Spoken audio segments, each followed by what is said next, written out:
Olá, tudo bem? Estamos começando mais um episódio do podcast Precisamos Falar de Tafonomia. Hoje a gente vai falar sobre algo bem específico, né? Saídas de campo. Por que é importante a saída de campo para quem trabalha na área da paleontologia, mais especificamente no que se refere à tafonomia, que é o tema do nosso podcast. E comigo estão dois especialistas, digamos assim. O professor Fernando Hertal. Tudo bem, Fernando? Tudo bem, lá. Professor, pesquisador, uh, que eu sempre peço para o Fernando me repetir o nome do laboratório dele, né? Então, me explica, Fernando, qual é o nome do teu laboratório e o que resumidamente vocês fazem aí? Bom, só o nome já não é uma coisa resumida. Ele tem, enfim, Laboratório de Tafonomia Quantitativa e, aliás, Laboratório de Paleobiologia de Invertebrados e Tafonomia Quantitativa, o LPTIC. E a gente estuda quantitativamente, né? A gente coleta informações quantitativas sobre como acontece a fossilização dos organismos, né? Então a gente mede, conta coisas a respeito das características dos organismos, dos restos deles, né? Tipo conchas, enfim. E o que pode ser quantificado da fossilização, porque justamente a tafonomia é o estudo da fossilização, como é que um organismo vira um fóssil. E com a gente está a Renata, aluna de pós-graduação. Tudo bem, Renata? Tudo bem, é contigo. Tudo certo. Me fala um pouco de ti, me fala qual é a tua formação Sou formada em geologia. em geologia. E tu trabalha no laboratório do professor Fernando. Qual é o teu projeto aí? Bom, o projeto da minha dissertação é com coquinas, e o título dele, né, para resumir, o assunto é aspectos sedimentológicos e tafonômicos na formação de depósitos tipo coquina reservatório, os análogos de campo e laboratório. E tu tá no mestrado? Isso, estou indo para o segundo ano do mestrado, terceiro semestre. Isso aí. Bom, a Renata, né, Fernando, tá aqui porque recentemente vocês fizeram uma saída de campo dentro de uma disciplina, né, uma disciplina específica que oferece a possibilidade de o aluno vivenciar uma saída de campo. O aluno, que, enfim, da pós-graduação, né? É uma disciplina da pós-graduação. É só os alunos da pós-graduação que participam dessa disciplina? Só? Não existe. Isso não é estendido aos alunos da graduação? Não? É uma disciplina para pós. Por que na pós tem uma disciplina que oferece essa possibilidade do aluno vivenciar uma saída de campo, Fernando? Bom, essa atividade ela foi criada recentemente, é a primeira edição dessa disciplina, né, justamente com o propósito de abrir a oportunidade para estudantes que muitas vezes vêm de fora da URGS, né, que são egressos de cursos de outros estados que eventualmente não têm saída de campo em paleontologia. Muitas vezes na graduação em biologia não é nem obrigatório a disciplina de paleonto. Então, como aqui a gente está num centro de excelência de formação em paleontologia, né, considerando o país, né, e mesmo no nível mundial, ficou meio absurdo, né, não oportunizar os estudantes, porque muitos projetos de mestrado, doutorado, às vezes são realizados com material que a gente já tem coletado, que os orientadores já têm nas suas, enfim, nos seus acervos, e ficaria esquisito alguém se formar, doutor em paleontologia, mas nunca ter ido para campo coletar um fóssil num afloramento, sendo que a gente tem bastante afloramentos, muito material que pode ser coletado e estudado Brasil afora. Então, é mais para oportunizar e aproveitando que a gente está num contexto favorável, assim, um curso que tem recursos para dar esse tipo de oportunidade para fazer a viagem, diárias, enfim. Então, é nesse sentido, assim, para possibilitar alunos que não fazem um projeto que envolva campo necessariamente e que, se não fosse por isso, não teria oportunidade. Muitas vezes os alunos egressos, né, mestres ou doutores, eles podem ser contratados por uma empresa que envolve fazer laudos de levantamento paleontológico, alguma coisa assim. Aí preciso ter uma vivência, né? Preciso entender como é que é a rotina de campo, como é que se faz a coleta, enfim, a legislação envolvida, nesse sentido. Renata, pela tua formação, tu teve oportunidade de fazer saída de campo na graduação? Sim, fiz várias disciplinas de campo, só obrigatórias, né, que são cadeiras exclusivamente de campo. Foram 6, tirando as saídas de campo de cadeiras, que tem a parte teórica e depois uma saída de campo de final de semana, por exemplo. Uhum. Tá, então tu participou da disciplina porque é obrigatório, tu tá no currículo da pós que tu tá fazendo, participar dessa disciplina, ou tu participou por outra razão? Porque, de repente, pro teu trabalho de pesquisa aí no laboratório, seria interessante fazer esse campo, visitar essa região, que a gente já vai falar em seguida. Então, não foi necessariamente...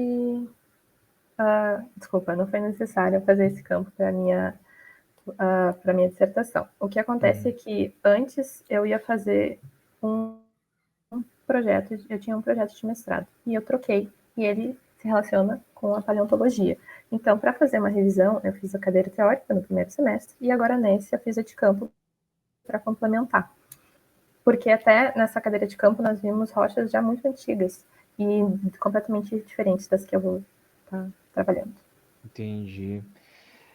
Tá, mas para onde é que vocês foram, Renata? Nessa saída de campo relacionada à disciplina? Nós cruzamos o estado de Santa Catarina inteiro e fomos até Ponta Grossa. Esqueci o nome da outra cidade, o senhor pode me ajudar? Que fomos? Mafra. Não, Mafra em Santa Catarina, mas e no Paraná, o mais ao norte que a gente foi. Tibagi. Tibagi. Ponta Grossa e Tibagi.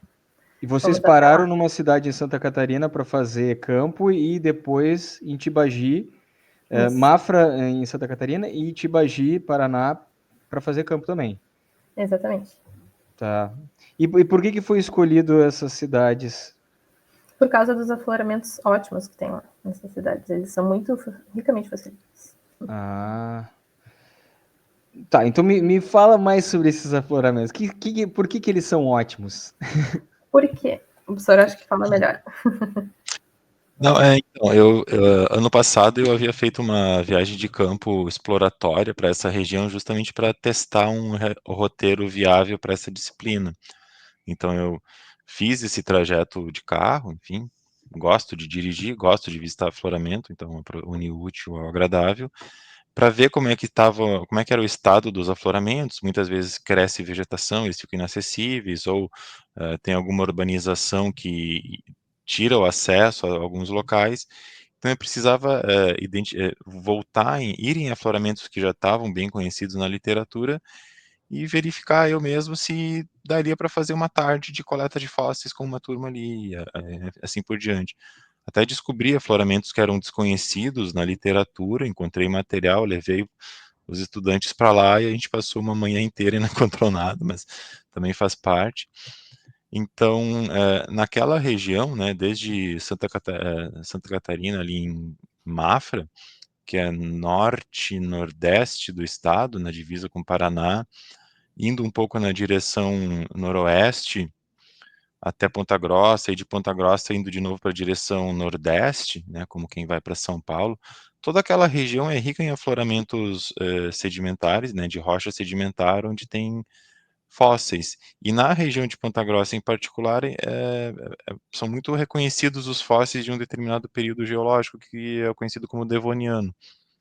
Então, tem rochas de ambiente marinho, né, rochas depositadas num contexto marinho, e ambiente marinho sempre é muito ricamente fossilífero, né, de forma geral, pelo menos nessa idade, no Devoniano.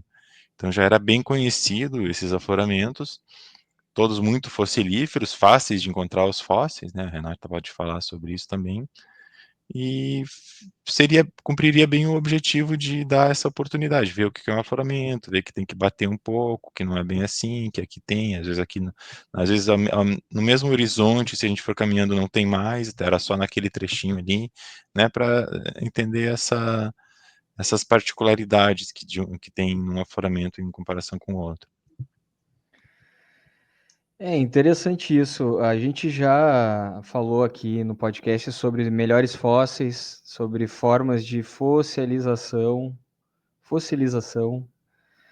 A gente já falou sobre a química da preservação dos fósseis, sabe?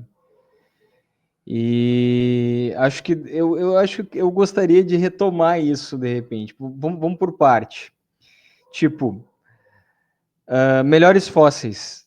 Vocês encontraram o que a gente classifica como melhores fósseis?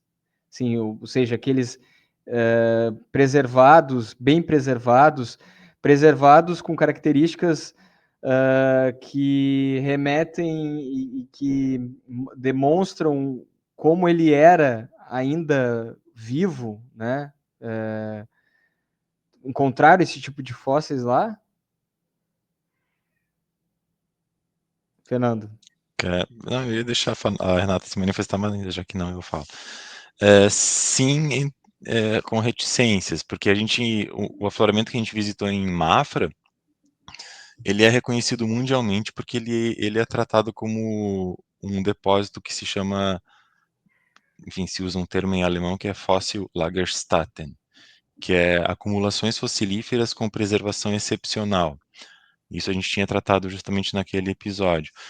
Só que a preservação ali, ela não é assim tão espetacular a ponto de ter uma estrutura espetacularmente preservada, é basicamente o organismo vivo que ficou comprimido e congelado na rocha. Não é bem assim. Mas ali é interessante porque tem preservação de vários tipos de organismos, não só aquáticos, né? Também são rochas depositadas no ambiente marinho muito profundo, e a preservação ela foi favorecida justamente porque com a profundidade tem pouco oxigênio para degradar a matéria orgânica. Então, quanto menos oxigênio, melhor fica preservado o fóssil. Dessa forma, ali a gente encontra nesse afloramento, né, no afloramento Campalho, é um sítio fossilífero até em estado de tombamento, ou enfim, com um certo nível de preservação legal bem assegurado, né? Então a gente encontra fósseis assim espetaculares, claro, não é espetacular aos olhos de um leigo, mas espetaculares no sentido de tem esponjas, né? Esponjas marinhas preservadas, só que elas estão preservadas comprimidas, mas a gente consegue enxergar as espículas, né? Que são as unidades do esqueleto que sustenta essa esponja, elas estão preservadas perfeitamente, só que estão, né, comprimidas no sedimento. Então tem fósseis de esponjas inteiras, muitas delas grandes, né, de 30, 40 centímetros, tem muitos dentes de tubarão, muitos dentes de outros peixes ósseos, tem peixes inteiros preservados, comprimidos, que a gente consegue acompanhar exatamente o formato das escamas, né, consegue ver o contorno do peixe, as nadadeiras, enfim, inclusive tem relatos relacionados a isso, dentre outros. E tudo isso do ponto de vista tafonômico é interessante, né? Acho que não foi por acaso que vocês foram para lá. O Fernando entregou no início do episódio que ele visitou os lugares, ele que escolheu e tal, porque tinha interesse em trazer de repente algumas coisas. O que vocês trouxeram de lá, Renata? O que trouxeram para o laboratório? De repente, não necessariamente para a tua pesquisa, mas para outros trabalhos de pesquisa que o laboratório do professor Fernando desenvolve. Tu diz exemplos, assim, dos fósseis? Exemplos de fósseis.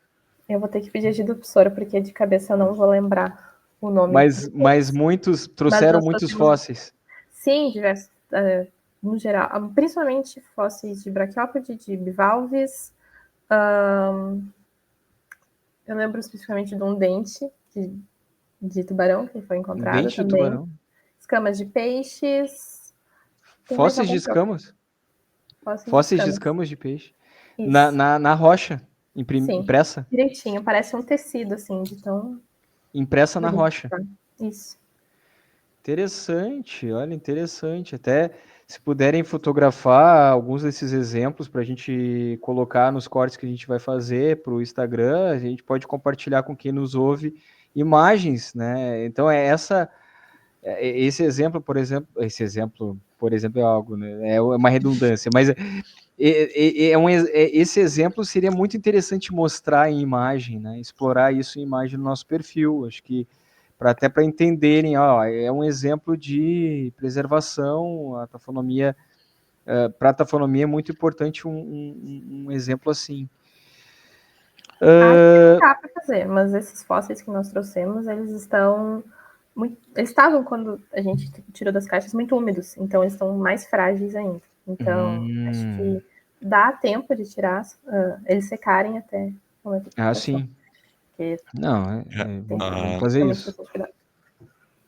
Então, quando a gente trouxe, no dia seguinte, quando voltou do campo, pegou o material e colocou sobre uma bancada que tem no laboratório, tem, sei lá, uns 4 metros quadrados, e a bancada ficou cheia de fósseis, né? Eles estavam todos embrulhados em papel para individualizar e não ficar danificando durante o transporte. Então tem 1 metro quadrado, aliás, 4 metros quadrados de bancada cheia de fósseis. Então tem esses peixes, tem os bivalves e braquiópodes, principalmente. Não são da mesma idade, né? Os bivalves e braquiópodes são do Devoniano, os peixes e dentes e outros são do Permiano, no comecinho do Permiano, né? Então tem uns 150 milhões de anos de diferença de idade entre eles. Então todos esses fósseis estão expostos assim, justamente para secar, né? Tava úmido, tinha chovido. Então, para perder a umidade da rocha, fica mais fácil de guardar, porque se guardar úmido, ele pode mofar e estragar a rocha, prejudica o fóssil. Mas certamente pode ser fotografado para divulgação, é um material que provavelmente a gente vai usar em aulas práticas, alguma coisa talvez para pesquisa futura. Química da preservação, Fernando, o que dá para citar como exemplo dessas regiões que vocês visitaram? O que os fósseis que vocês encontraram, eles estavam preservados dentro de que ambiente, assim? De forma geral, todos eles, mesmo os de Mafra, que são do Permiano, né, começo do Permiano, uns 290 milhões de anos, alguma coisa assim, quanto os do Devoniano, que devem ter 400 milhões de anos, por volta disso, são preservados em sedimento depositado no ambiente marinho. Todos eles são fósseis de organismos marinhos, principalmente, algumas exceções. A diferença é que em Mafra o sedimento é muito escuro, muito preto, e isso indica um sedimento anóxico, com nada de oxigênio presente nessa água, né? Não tinha, era tão fundo que não tinha mais oxigênio dissolvido na água. Por isso que fica preto, né? Esse preto representa a matéria orgânica que ainda está ali, que não foi decomposta, que não virou gás carbônico. Isso já indica um ambiente favorável para a preservação. Por isso, por exemplo, preserva as escamas de peixe nesse detalhe, assim, parece que o peixe está simplesmente amassado e virou uma pedra. É simples assim, o nível de preservação.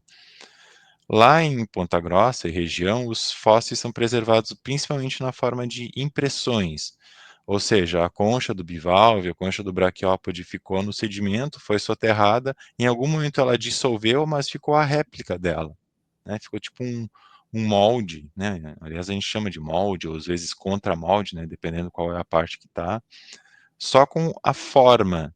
Não tem mais concha ali, mas tem a forma de como era a concha original. De forma geral, tem isso. Alguns braquiópodes estão preservados com a concha comprimida, né? Então, aquilo que era a carapaça do braquiópode nem era tão calcificado assim, mas muitos deles são preservados, né? Tem até um grupo que são os lingulídeos, que a gente chama mais popularmente de língula, parece uma unha, né? Um fóssil que tem um formato de uma unha, bem fácil de reconhecer no campo.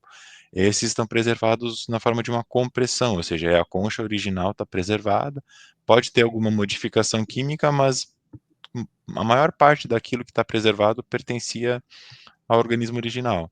Mas, em geral, são moldes e contramoldes, que é quando não tem mais a matéria orgânica original do organismo, só ficou a impressão no sedimento. E como é um sedimento muito fino, fica preservado com bastante detalhe.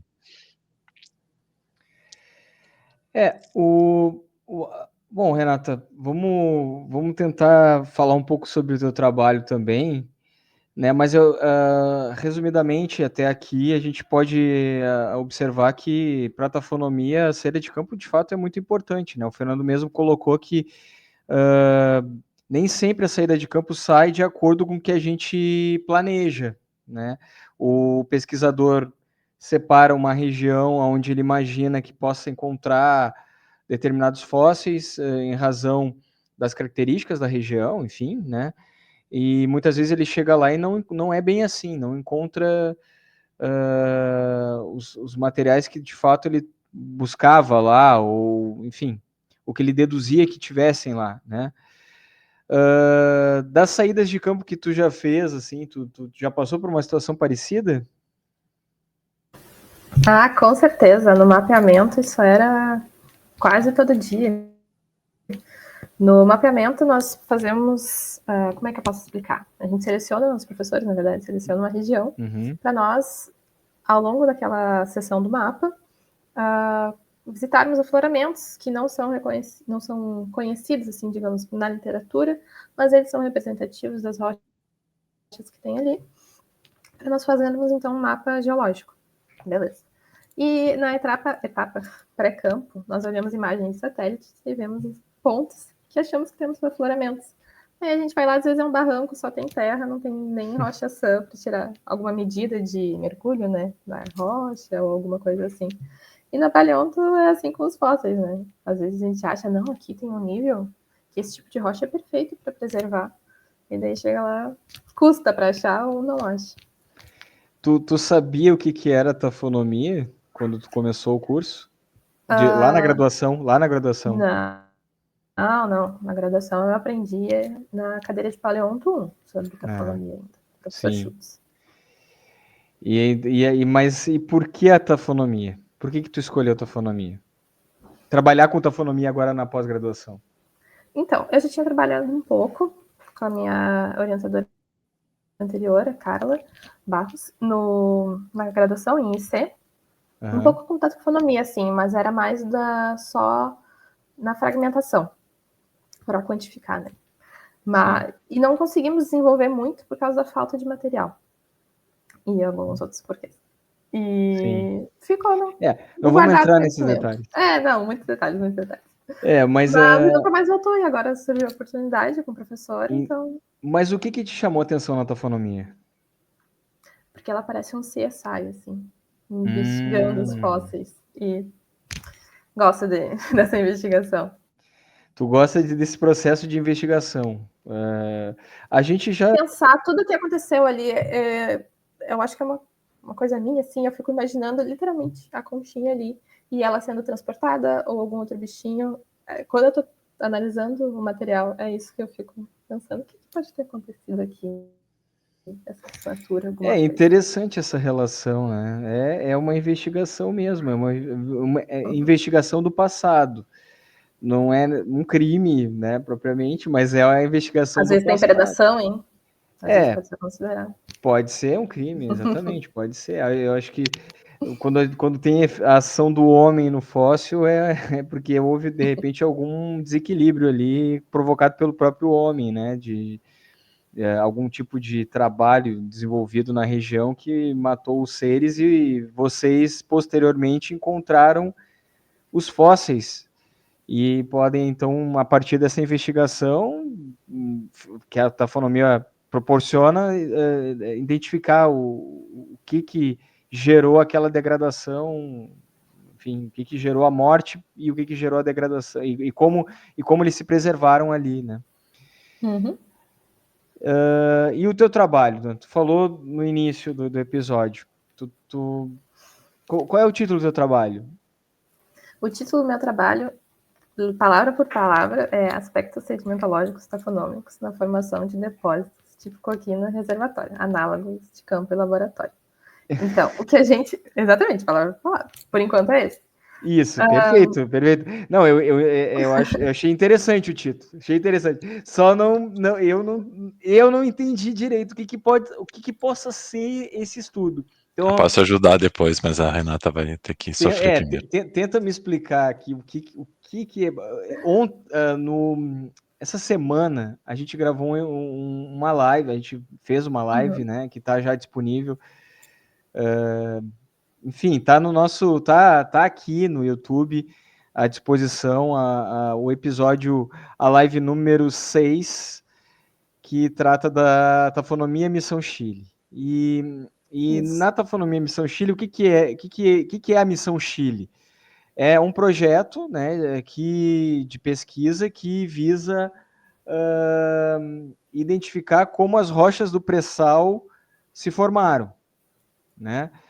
E o professor Fernando, me corrija se estiver errado, né? Ele disse que as rochas do pré-sal basicamente são conchas comprimidas, né?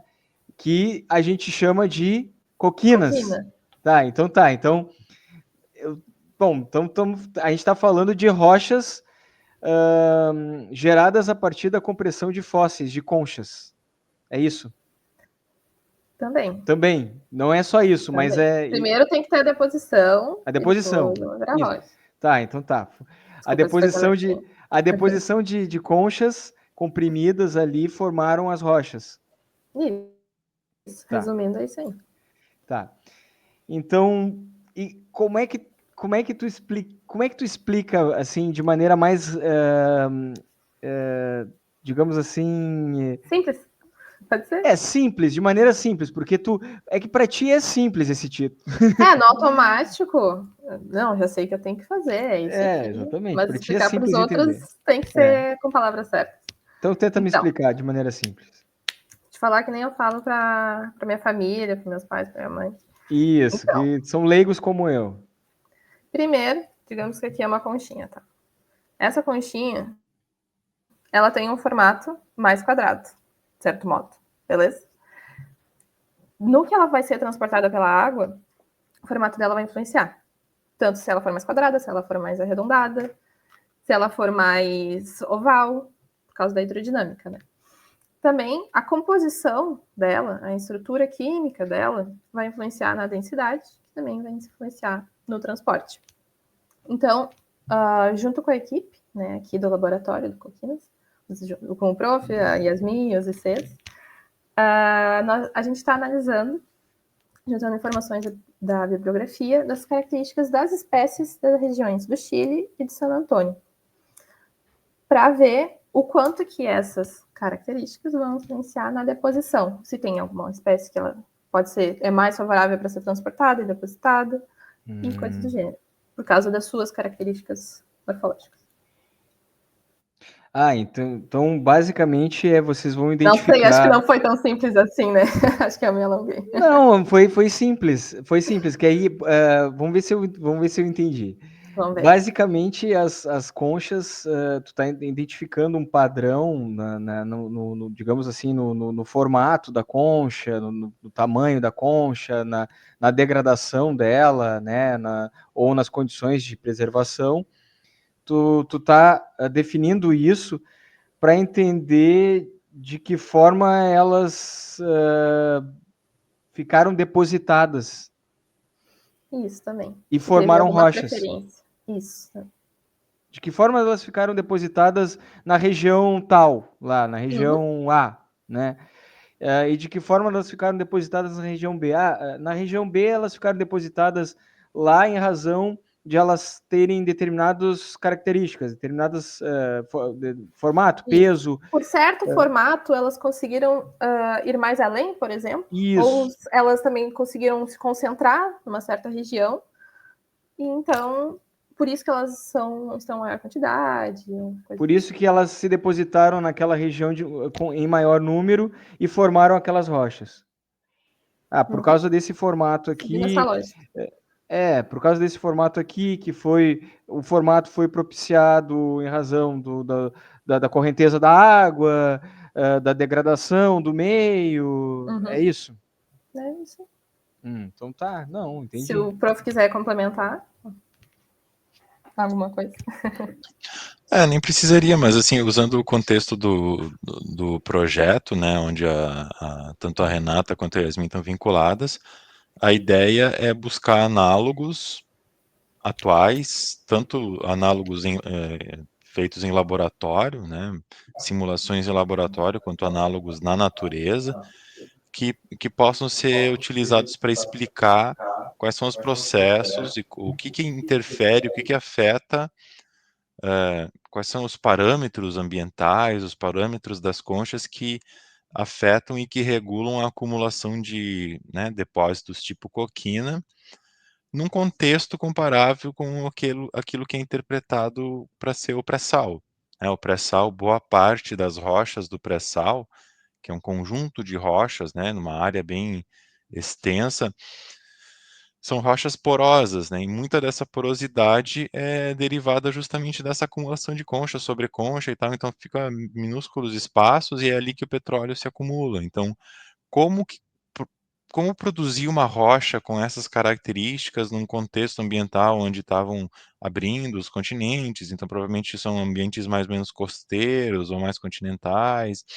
O que está o que está acontecendo para ter essas acumulações atuais, né, que a gente está estudando, que pode ter acontecido lá no pré-sal, e assim a gente consegue interpretar, fazer um modelo ambiental mais adequado da acumulação do pré-sal com vistas a aproveitar melhor esse recurso.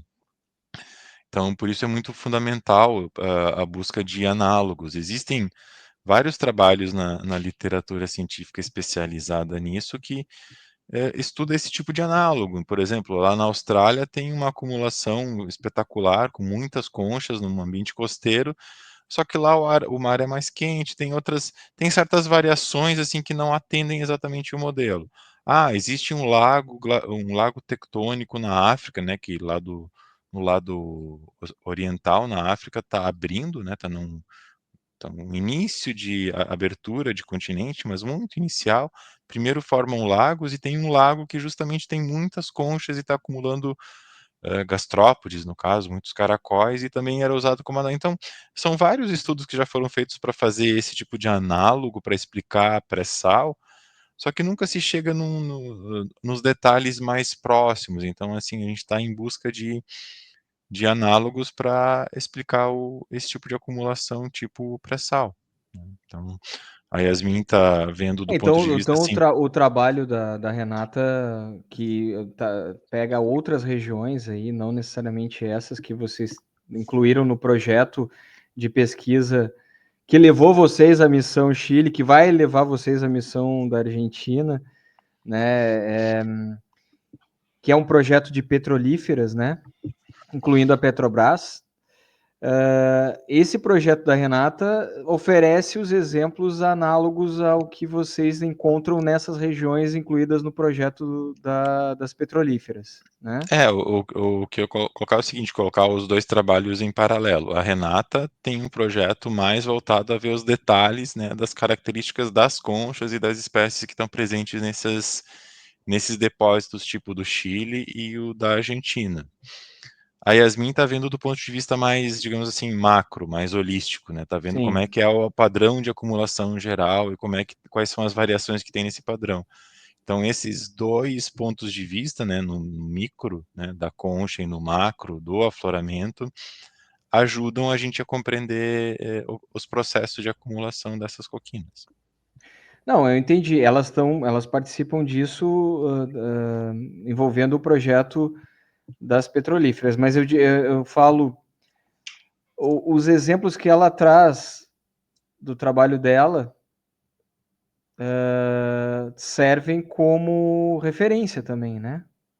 Eu acho que é isso que eu quis dizer.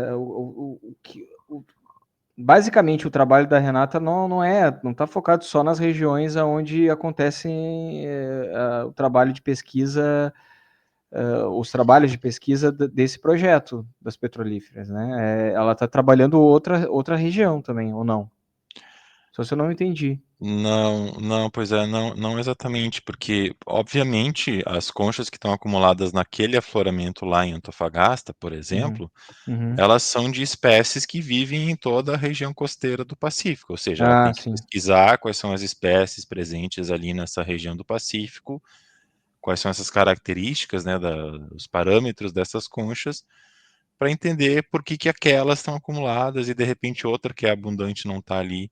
Mesma coisa para os depósitos na Argentina. Então, ela está fazendo uma revisão de quais são as espécies presentes naquela região, porque é daquelas espécies que vem o material que acumulou, entendeu? Então, Tá. testar o quanto que tem na natureza sendo produzido e o que de fato foi acumulado, né? Então, ela tem isso em vista também. Tá, então, peraí, então tem um detalhe que eu não peguei ou não memorizei, tá?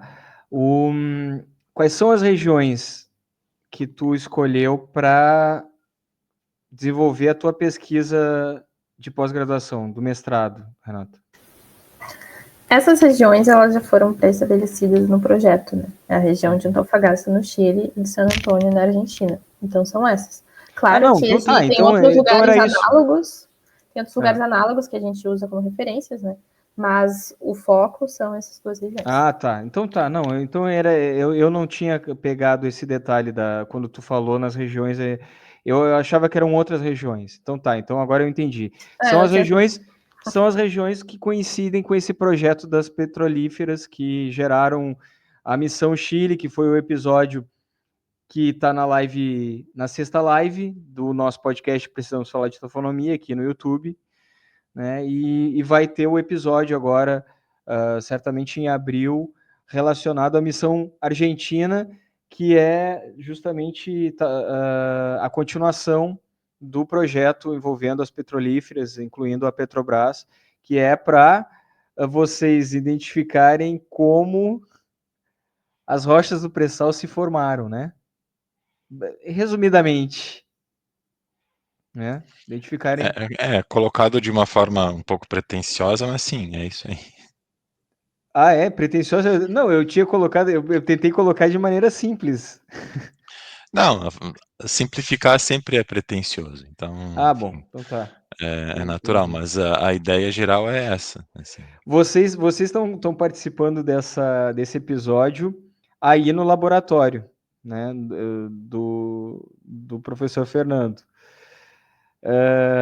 Como é que é o dia a dia aí no laboratório? Quem é que... Como é que é o com a dia a Renata. dia? Aí é com a Renata, porque eu vou dar o meu ponto de vista. Tem muitos alunos trabalhando aí, né? Nós temos muitos, tanto pessoal do IC, pessoal do mestrado, só doutorado que temos só um por enquanto. Mas é todo mundo muito colega, muito parceiro, sempre se ajudando, sempre trocando ideias. Fofocas também, né? Não tem como, faz parte. Mas, sim, é um ambiente muito bom. Fico muito feliz. Quando aumenta o número de pessoas, a fofoca é inevitável. O que vão fazer? Quando tem pouca gente, não tem muita graça, cada um acaba ficando na sua individualidade, mas quando tem muita gente é impossível não fazer fofoca. E quando tem muita gente é impossível só ficar aí, né? As interações fora do laboratório acabam acontecendo. Também, ainda bem. É sempre bom essa troca de ideias. Tanto com os laboratórios aqui, quanto dentro do laboratório. E o pessoal dos outros laboratórios, eles entendem a taxonomia? Vocês acham, assim, de modo geral, assim, com quem vocês conversam? Trabalham com outras áreas da paleontologia, eles entendem a taxonomia? É uma boa pergunta. Ou dão importância para a taxonomia, como vocês dão, né? Dentro dessa visão até de comparação, que é uma área de investigação, né? E acho que muitos talvez não tenham se dado conta que é uma área de investigação, né? A gente tem que fazer um episódio focado nisso, né, Fernando? Vamos apresentar a taxonomia né, fazendo essa analogia que a Renata fez. Eu não sei, Gustavo, de comparação. Eu acho que quando a gente não trabalha com um certo assunto, acredito que vai ficando de lado, assim, não que a gente não dê importância, mas por não estar ali ativamente, né? Acho que o pessoal não é que eles não dão importância, é que eles só não estão acostumados no dia a dia, entendeu? Sabe que eu sou jornalista e isso acontece muito na minha área também, sabe? O jornalista, eu já falei aqui, é um generalista, né?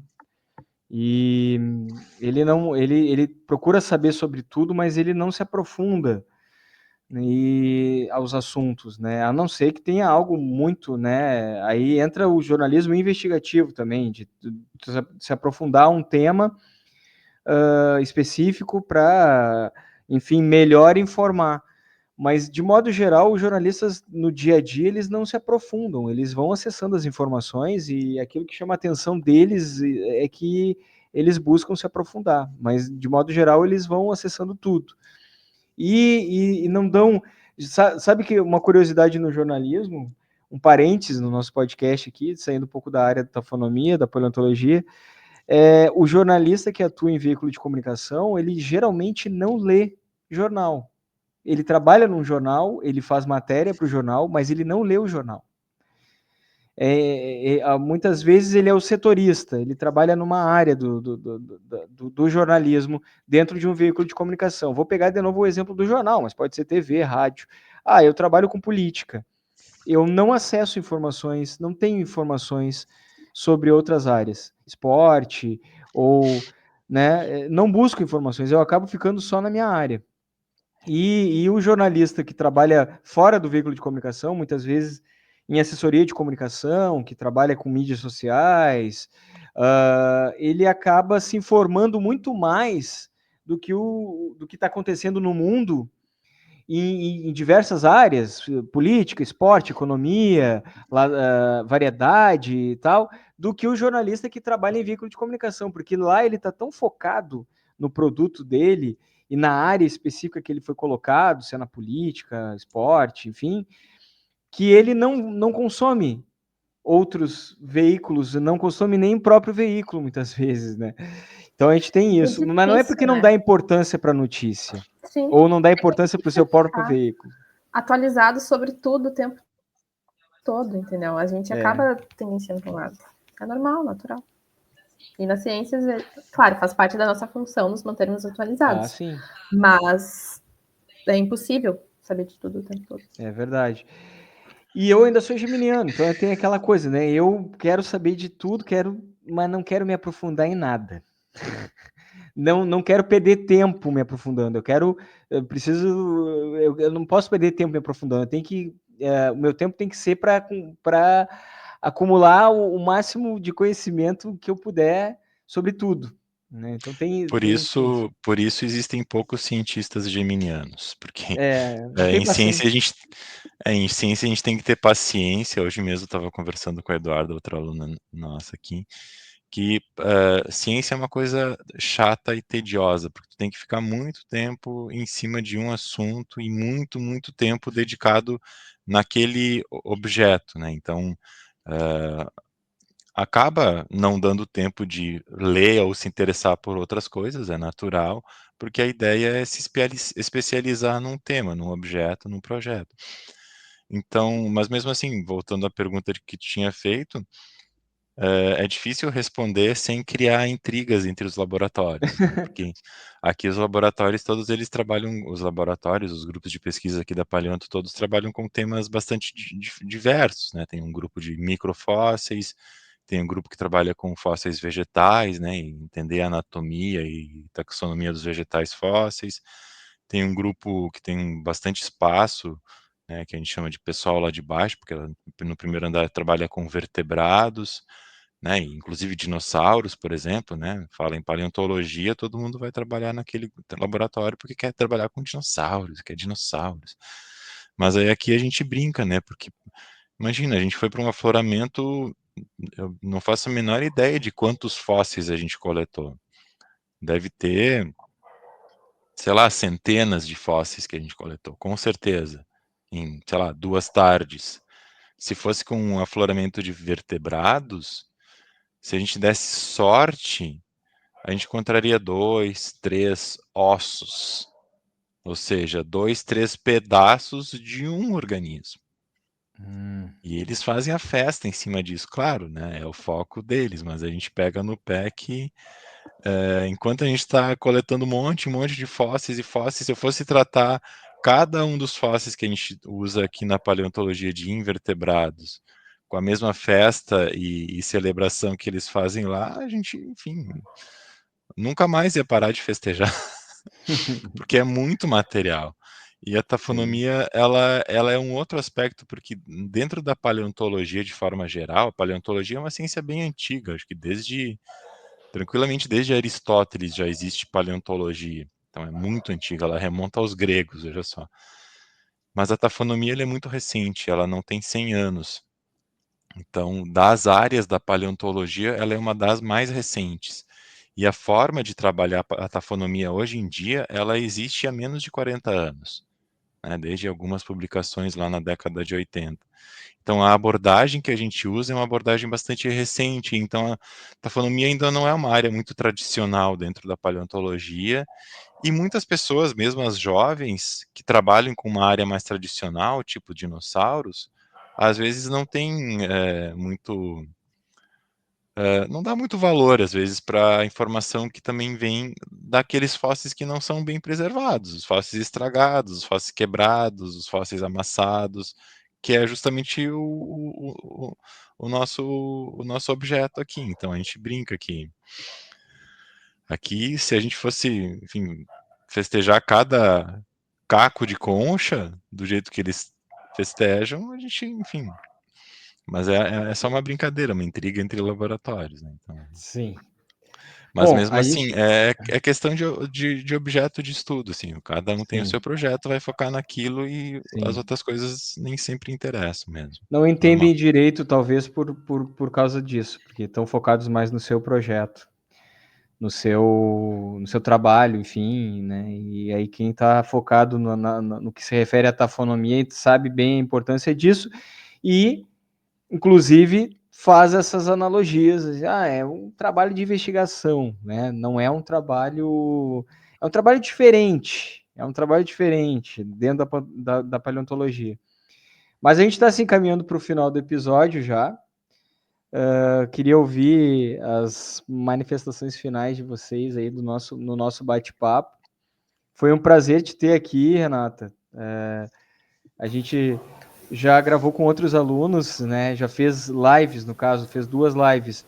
Uma com o Giovanni, que é aluno da graduação, já tinha feito com a Yasmin também, que é do mestrado, que nem da mesma forma como tu tá fazendo também o mestrado.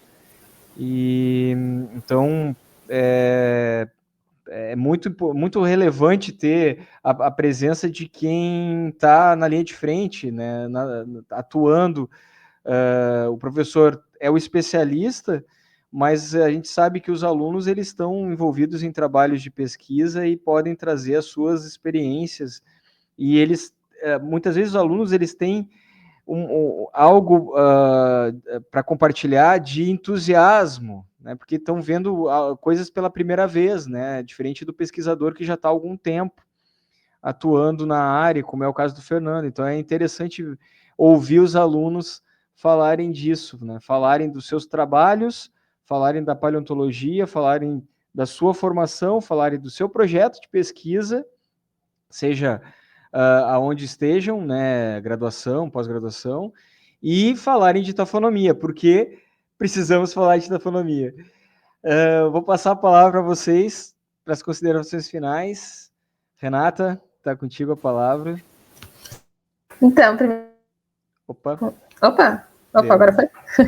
Primeiro, eu que agradeço pelo convite, sempre às ordens, se quiserem conversar sobre tafonomia ou geologia, né? Suspeito. Mas é isso. Muito obrigada. Não, sempre que a gente tiver alguma coisa, sim, vai te convidar novamente. Provavelmente tu vai estar no episódio da Missão Argentina, Tafonomia Missão Argentina, que é, como eu já falei, um projeto de pesquisa de petrolíferas envolvendo a Petrobras, né, que o laboratório está atuando aí na questão do no que se refere à tafonomia, no que se refere ao resgate de fósseis, enfim. E certamente a gente vai te ver no próximo episódio, né? Certamente. Tu e a Yasmin junto, porque vocês duas estão trabalhando juntas aí nesse projeto, junto com o professor Fernando. Tá contigo a palavra, professor. Bom, também, assim, faço bastante gosto dessa participação. Assim, a ideia original era trazer estudantes para entrar no laboratório e quando vê, os estudantes que estão participando Do podcast. das lives e do podcast, então, assim, virou a mesa, né, no bom sentido, então fico bem feliz também com isso, e planejando as próximas participações agora. Então tá, a gente volta no próximo episódio. Eu acho que eu não falei no começo, né? Mas eu sou o jornalista Luiz Gustavo Machado, mediador de conteúdo desse podcast, né? Eu apresentei os participantes e hoje não fiz a referência a mim, mas quem acompanha o nosso podcast sabe quem eu sou. Eu sou o leigo no meio dos especialistas. No caso, o professor Fernando Hertal, que é o especialista, e a sua equipe, que são os alunos que atuam no laboratório aí na URGS. Então, a gente volta no próximo episódio. Até mais e até lá.